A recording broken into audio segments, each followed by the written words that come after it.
Hello friends, Satyadev tutorial में आपका स्वागत है। हिंदी का एक बहुत ही छोटा सा टॉपिक लेके आए हैं हम। ध्वनि, वर्ण व अक्षर में क्या अंतर होता है। समय को न गवाते हुए वीडियो शुरू करते हैं। ध्वनि क्या कहलाता है, वर्ण क्या कहलाते हैं और अक्षर क्या कहलाता है। ध्वनि यानी मुख से उच्चारित आवाज़ को ध्वनि कहा जाता है।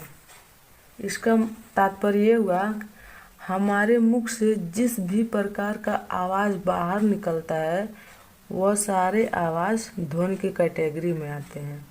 हमने आवाज़ यहाँ पे लिखा हुआ है, आवाज़ यानी कि साउंड, जिसे समझने में आसानी होगा कि हमारे जुबान से जो कुछ भी हमारे मुख से जिस भी प्रकार का आवाज़ निकले, वो चाहे वो सार्थक हो या फिर निरर्थक हो, चाहे उसको लिखा जा सके या न लिखा जा सके, वो सारे के सारे आवाज़ को ध्वनि की कैटेगरी में रखा जाता है।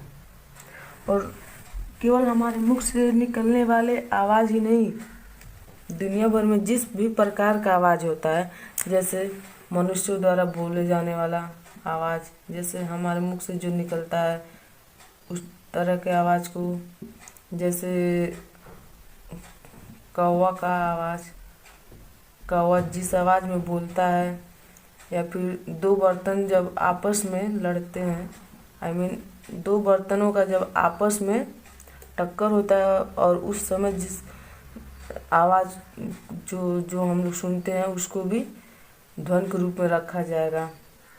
हमारे हाथ से कोई बर्तन फिसल के अगर फर्श पे गिर गया तो जिस तरह के झन्नाहट की जो आवाज़ होती है उस आवाज़ को भी ध्वनि में रखते हैं। मतलब आप लोग समझ रहे होंगे कि इस संसार में जैसा भी आवाज़ है, चाहे डीजे का आवाज़ हो, चाहे किसी भी प्रकार का आवाज़, जैसे कौवा हमारा जिस तरह से जिस आवाज़ में बोलता है, कुत्ते जिस आवाज़ में भौंकते हैं, सांप का जो आवाज़ होता है जिस आवाज़ में बोलते हैं, मेंढक का आवाज़ जो मेंढक का टरटराना होता है, ये सारे के सारे आवाज़ को ध्वनि रख के रूप में हम देखते हैं। अब जैसे कि आप लोग हमारे मुख से, मनुष्य के मुख से जो भी आवाज़ बाहर निकल रहा है, कुछ आवाज़ को हम लिख सकते हैं और कुछ आवाज़ों को नहीं लिखा जा सकता है। और इसी तरह की कौवा है, कौवा का जो काँव काँव बोलता है तो हम लिखते हैं कि कौवा काँव काँव करता है, ऐसे ही लिखते हैं ना। लेकिन कौवा जो है काँव काँव नहीं करता, उसका एक अपना आवाज़ है जिसको हम लिख नहीं सकते, इसलिए हम बोल देते हैं सिंपल वे में कि काँव काँव कर रहा है। जैसे मुर्गा सुबह सुबह बाग देता है, लोग कहते हैं मुर्गे ने सुबह में बाग दिया। मुर्गा बाग नहीं देता, उसका एक अपना आवाज़ है जिसको हम लोग लिख नहीं सकेंगे, इसलिए हम बोल देते हैं कि मुर्गा बोला, चाहे मुर्गा आवाज़ दिया। जैसे मेंढक भी टरटराता है, तो मेंढक टरटराता थोड़ा ना, उसका अपना कोई आवाज़ है, लेकिन हम लोग उसे नहीं लिख सकते, शब्दों में उसको हम प्रदर्शित नहीं कर सकते, इसलिए बोल देते हैं कि मुर्गा टरटरा रहा है।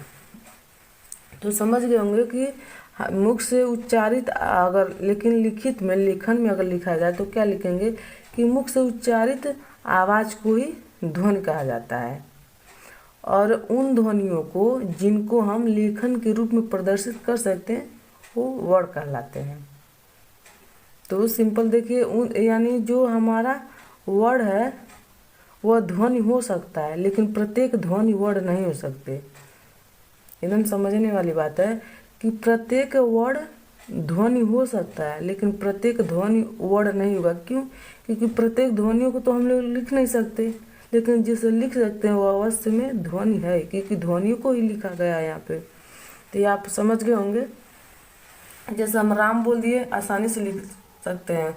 जैसे श्याम बोल दिए, आगरा जो भी मुख से हमारे निकले सब लिख सकते हैं। लेकिन अगर हम बोल दिए, अगर कोई चीज़ जैसे यही बोल दिए, ये तो एक प्रकार का आवाज़ बाहर निकला, एक ध्वनि हुआ, लेकिन यह हमारा वर्ड नहीं होगा।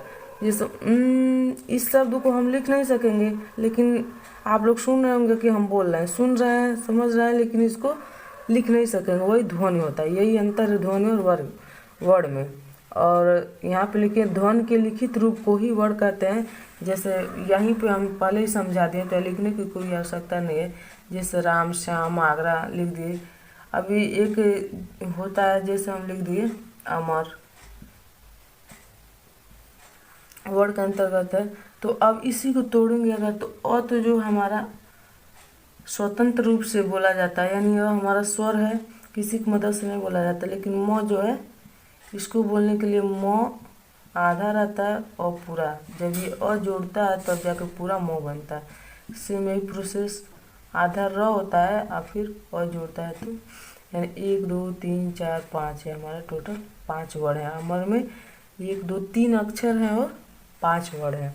तो आप समझ गए होंगे कि वर्ड क्या होता है, कि जो स्वतंत्र रूप से अगर बोलने वाले वर्डों को ही वर्ड बोला जाता है, चाहे वो कोई भी व्यंजन स्वर के सहायता के बिना पूरी तरह नहीं बोला जा सकता। म है तो इसमें 2 वर्ड हैं और 1 अक्षर है, केवल हम म लिख दिए तो 1 अक्षर है, इसमें 2 वर्ड हैं, यानी आधा म और पूरा यानी आधा म और अब इसका यहाँ भी बता दिए।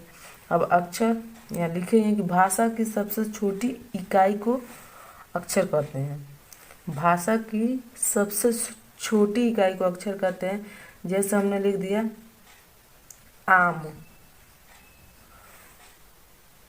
आम लिख दिया, इसमें अब अक्षर कितने हैं, 1 और 2।